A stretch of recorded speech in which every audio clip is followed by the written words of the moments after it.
हे त्रिलोचन, हे त्रयंबक, आपके दर्शनों से मैं धन्य हो गया हूं। अपने इस भक्त का प्रणाम स्वीकार कीजिए। तुम्हारा प्रणाम स्वीकार किया जा सकता है, किंतु तुम्हें आशीर्वाद नहीं दिया जा सकता। हे प्रभु, आप तो आशुतोष हैं और आप तारकाक्ष, ये युद्ध क्षेत्र है। यहां जिह्वा से नहीं, अस्त्रों और शस्त्रों के द्वारा बात की जाती है। युद्ध क्षेत्र में ना ही कोई इष्ट देव है, ना ही कोई भक्त, ना ही कोई पिता है, ना ही पुत्र, ना ही कोई गुरु है, ना ही कोई शिष्य।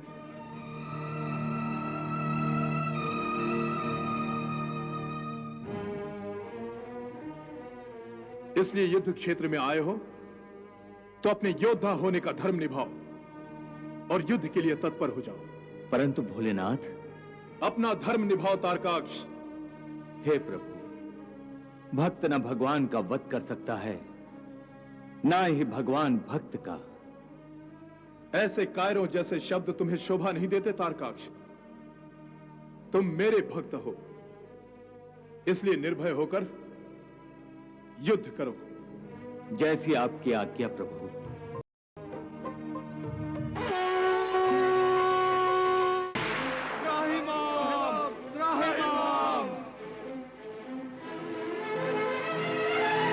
प्रभु, अब हमारी रक्षा आप ही कर सकते हैं प्रभु। प्रभु, असुरों को रोकिए प्रभु, असुरों को रोकिए, अन्यथा अनर्थ हो जाएगा। कार्तिकेय की रक्षा कीजिए प्रभु। तारकाक्ष का वध अब अनिवार्य हो गया है प्रभु। तारकाक्ष का वध अनिवार्य हो गया है।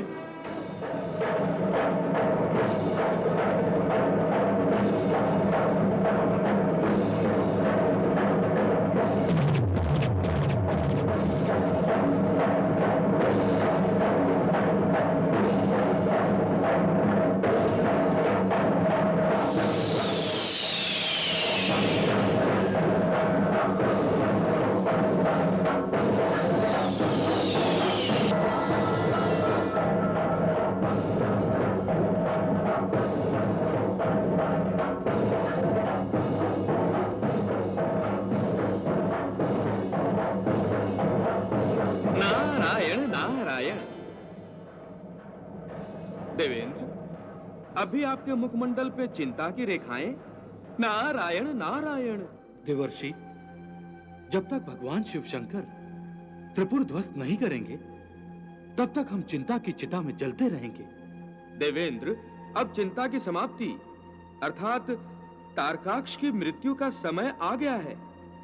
वो देखिए, भगवान भोलेनाथ स्वयं महाकाल का रूप धरकर तारकाक्ष के पास जा रहे हैं।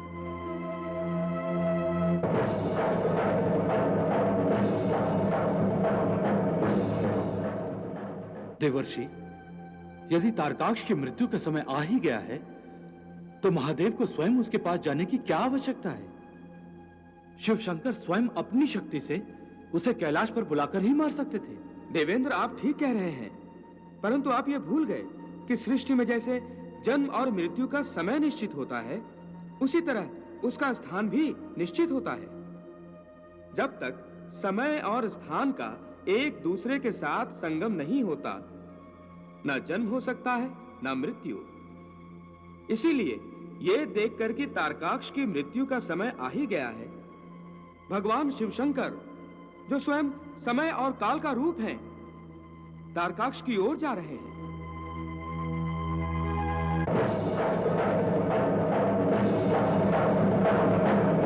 देवर्षि, समय का माप तो एक एक क्षण के साथ होता रहता है, परंतु इतने विराट अंतरिक्ष में किसी विशेष स्थान को कैसे पहचाना जा सकता है? हे अग्निदेव, यह सारा अंतरिक्ष अथवा आकाश एक स्थान ही तो है। इसे परमपिता ब्रह्मा ने 12 हिस्सों में बांट रखा है। इन 12 हिस्सों को हम राशियों के नाम से जानते हैं, जैसे मेष, वृषभ, कन्या, सिंह, कर्क आदि।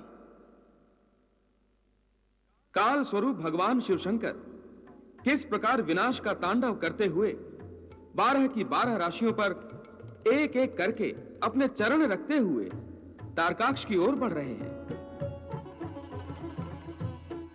ताकि तारकाक्ष को किसी भी स्थान से भागकर बचने का अवसर न मिले और जिस निश्चित स्थान अर्थात निश्चित राशि में उसकी मृत्यु लिखी है, उसी राशि में उनके चरण पड़ते ही उसकी मृत्यु का क्षण आ जाए।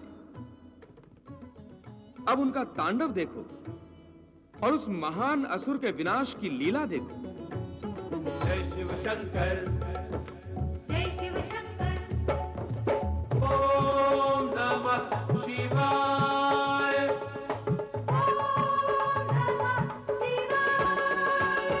महादेव चले देवों के काम बनाने, महादेव चले देवों के काम बनाने, तो काम बनाने कुमार को बचाने, कुमार को बचाने तारकाक्ष को मिटाने। महादेव चले देवों के काम बनाने, महादेव चले देवों के काम बनाने।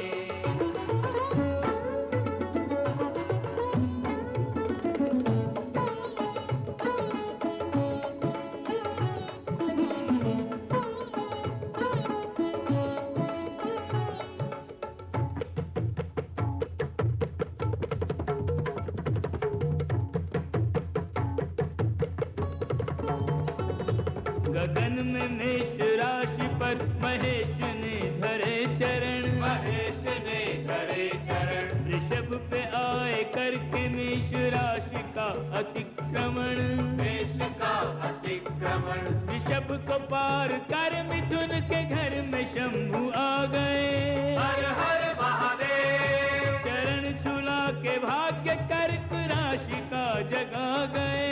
हर हर महादेव, महाकाल महादेव निकले हैं काल और स्थान को मिलाने। महादेव चले देवों के काम बनाने, महादेव चले देवों के काम बनाने।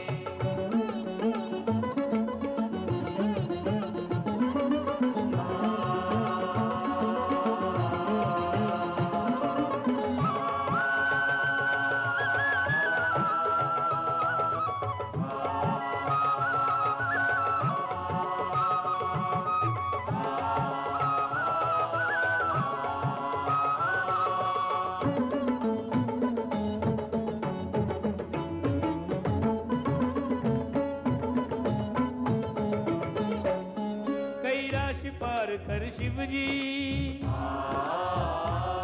अब सिंह राशि पर आए।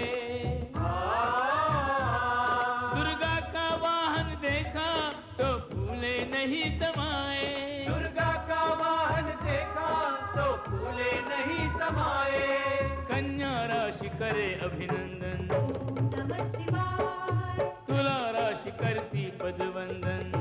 नमः शिवाय, वृश्चिक धनुर मकर और कुंभ से होकर मीन पे आ गए भगवान। वृश्चिक धनुर मकर और कुंभ से होकर मीन पे आ गए भगवान। राशि राशि पर शंकर नाचे, नमः शिवाय, अभय चरण अभयंकर नाचे। नमः शिवाय, इंद्रादिक यह लीला देखे प्रलय नृत्य प्रलयंकर नाचे। इंद्रादिक यह लीला देखे प्रलय नृत्य प्रलयंकर नाचे।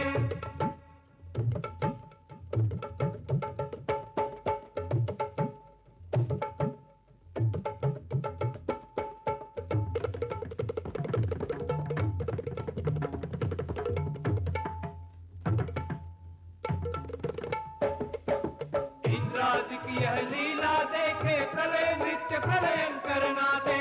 संग कृतिकाओं के गंगा लगी शिव पे सुमन बरसाने।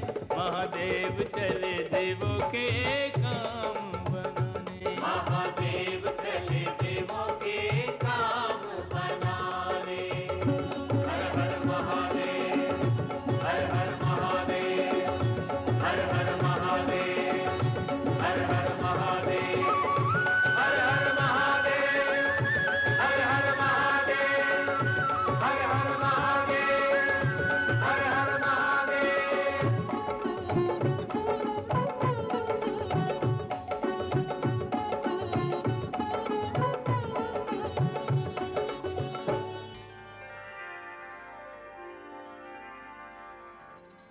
प्रणाम प्रभु।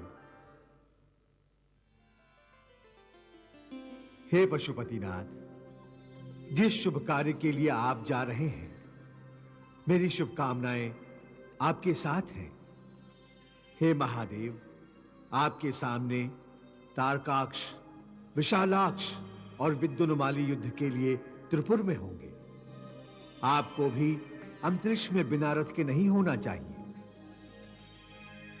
मैं आपको एक अनुपम रथ भेंट करना चाहता हूं।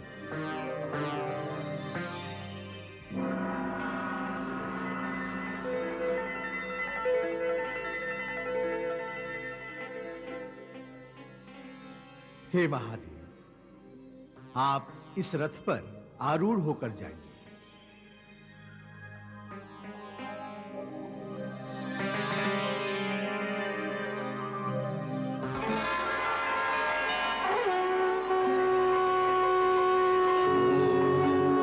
प्रणाम प्रभु। प्रणाम महादेव। प्रणाम प्रभु। कल्याणमस्तु। हे महादेव, तारकाक्ष आपका भक्त है। त्रिपुर भी आप ही का दिया हुआ आशीर्वाद है, और आज अपने ही भक्त और आशीर्वाद को नष्ट करने जा रहे हैं।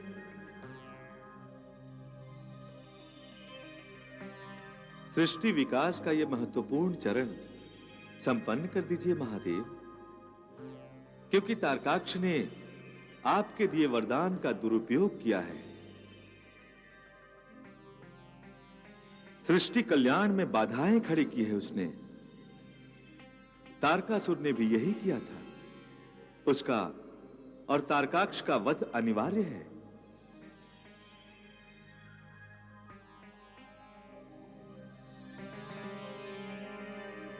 और इस कार्य को संपूर्ण करने के लिए आप मेरा ये वैष्णवी धनुष स्वीकार कीजिए।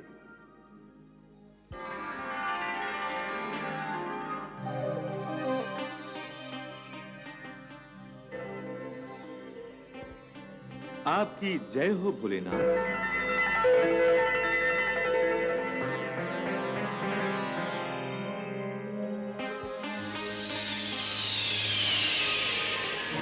महादेव शिव शंकर मेरे पुत्रों का जीवन लेने आ रहे हैं स्वामी। आप तारकाक्ष को उनसे युद्ध करने से रोकिए। आप तारकाक्ष को आदेश दें कि वो महादेव से युद्ध ना करे। कैसी बात कर रही हो तारा? मेरा तारकाक्ष महान योद्धा है। एक योद्धा को युद्ध करने से रोकना, उसे शस्त्रों को त्याग करने को कहना, उसका अपमान करना है। योद्धा के शौर्य और पराक्रम का अपमान करने का अर्थ है उसे अपने प्राण त्याग करने को कहना। इसका अर्थ तो ये हुआ कि एक भक्त अपने भगवान से युद्ध करेगा। अब भक्त अपने ही भगवान पर अस्त्र चलाएगा, शस्त्र फेंकेगा उन पर। क्या भक्त अपने ही भगवान के प्राण लेने का प्रयास करेगा? बोलिए स्वामी, यदि इस समय आपने तारकाक्ष को नहीं रोका तो अनर्थ हो जाएगा स्वामी, अनर्थ हो जाएगा। मैं असमर्थ हूं तारा, असमर्थ हूं।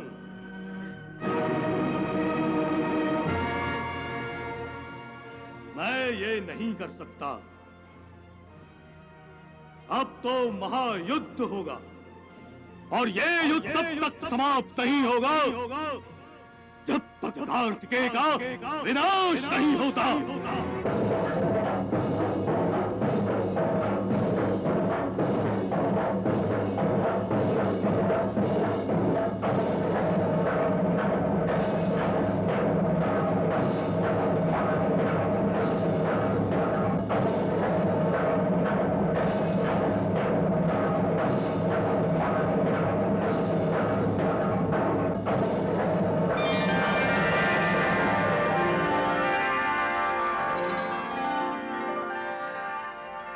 गंगा।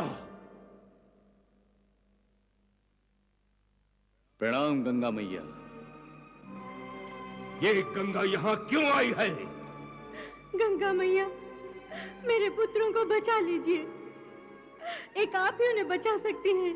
तारा! मैं तुम्हें समझाने आई हूँ वत्स। आज तक तुमने जितने भी अपराध किए वो सभी क्षमा के योग्य थे, किंतु अब जो तुम देवादिदेव शिव शंकर से युद्ध करने जा रहे हो वो क्षमा के योग्य नहीं होगा।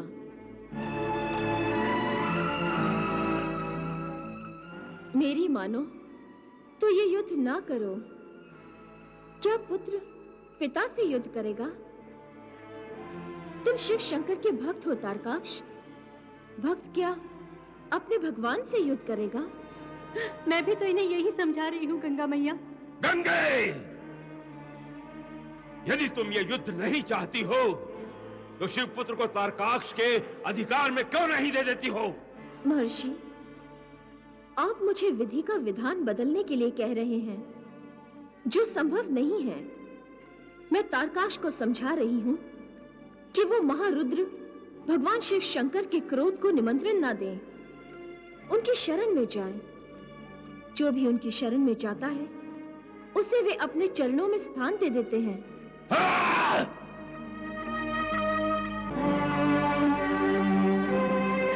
तारकाक्ष, गंगा मैया के वचनों का आदर करो पुत्र, ये सत्य कह रही है। हे गंगा मैया, मैं वही करूंगा जो मेरे पिता चाहते हैं। मैं युद्ध करूंगा। जैसी तुम्हारी इच्छा वत्स।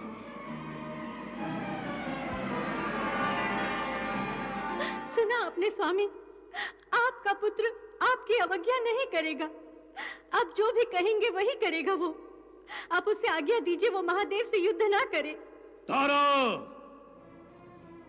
ये युद्ध तब तक नहीं रुकेगा जब तक कार्तिकेय का नाश नहीं हो जाता।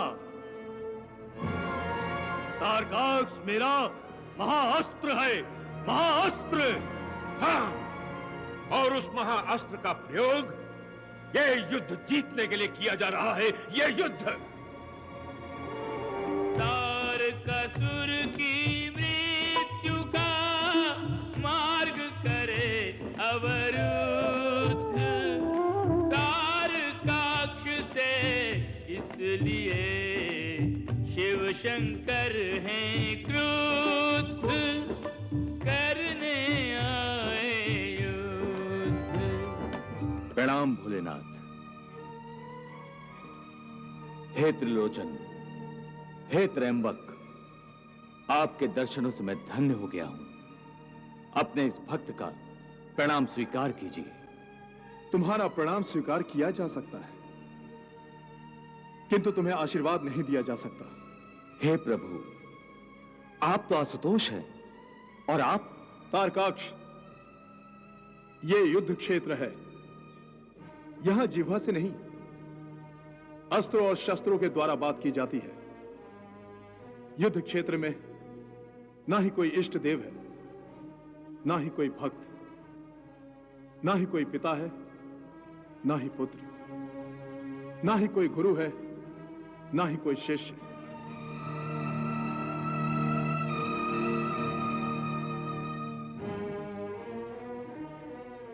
इसलिए युद्ध क्षेत्र में आए हो तो अपने योद्धा होने का धर्म निभाओ और युद्ध के लिए तत्पर हो जाओ। परंतु भोलेनाथ, अपना धर्म निभाओ तारकाक्ष। हे प्रभु, भक्त न भगवान का वध कर सकता है, ना ही भगवान भक्त का। ऐसे कायरों जैसे शब्द तुम्हें शोभा नहीं देते तारकाक्ष। तुम मेरे भक्त हो, इसलिए निर्भय होकर युद्ध करो। जैसी आपकी आज्ञा प्रभु।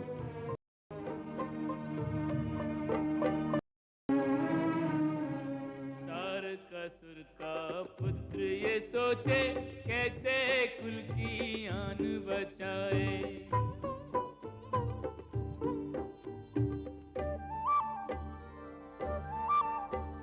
मर्यादा का उल्लंघन कर कैसे शिव पर शस्त्र उठाए। रण के लिए शिव जी ललकारे, रण के लिए शिव जी ललकारे, कैसे अपना धर्म निभाए। रण के लिए शिव जी ललकारे, कैसे अपना धर्म निभाए।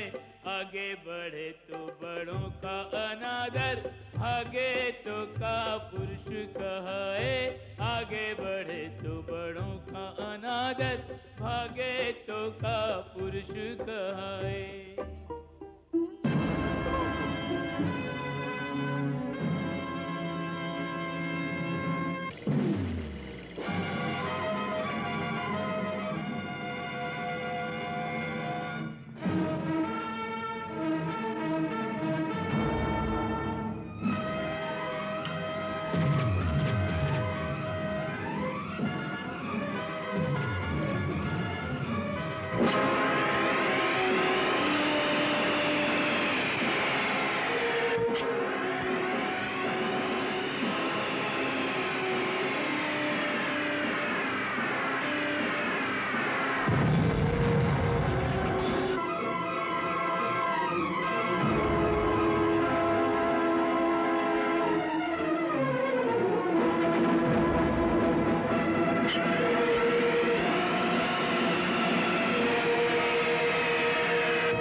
शिव पर शूल चलाया तो यह कौतुक देख के शिव मुस्काए।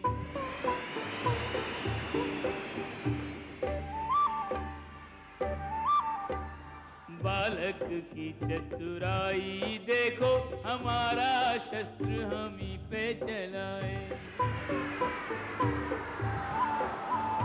जिन शिव जी का शस्त्र है ये, आघात उन्हें कैसे पहुंचाए। ऐसे त्रिशूल में शूल समा गया, जैसे नदी सागर में समाए। ऐसे त्रिशूल में शूल समा गया, जैसे नदी सागर में समाए।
आश्वस्त त्रिभुवन पति महादेव।